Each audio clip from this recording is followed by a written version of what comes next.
Je pense qu'il faut voir la question migratoire par plusieurs angles. D'abord, rappeler à quel point c'est une souffrance pour tous ceux qui migrent. En général, on ne monte pas sur un radeau de fortune par gaieté de cœur, aller risquer sa vie, à traverser la mer Méditerranée, voire même à traverser différents pays en Afrique ou ailleurs.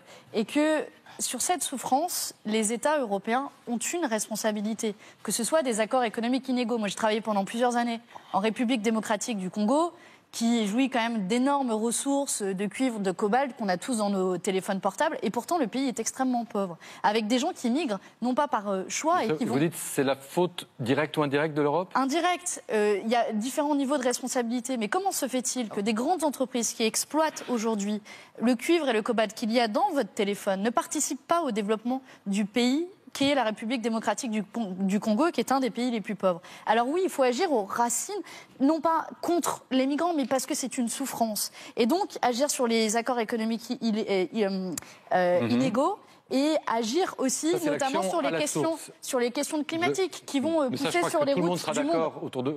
Oui, sauf que l'Union européenne ne le fait pas.